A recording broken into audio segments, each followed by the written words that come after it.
जय श्री राधे। भागवत के कल के प्रसंग में हमने चर्चा करी थी कि परमात्मा का ध्यान करने से ही मन शुद्ध होता है। सूत जी कहते हैं, दान या स्नान आदि से मन की शुद्धि नहीं होती है।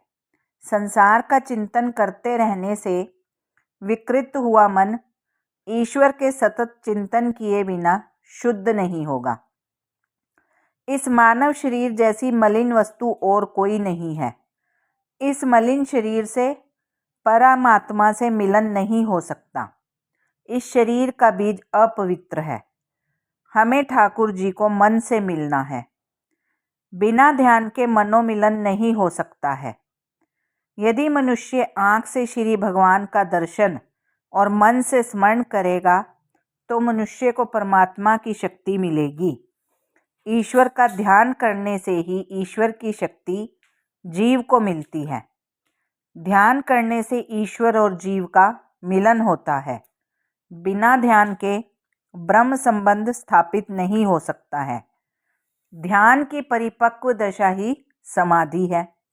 वेदांत में इसे जीव मुक्ति माना गया है।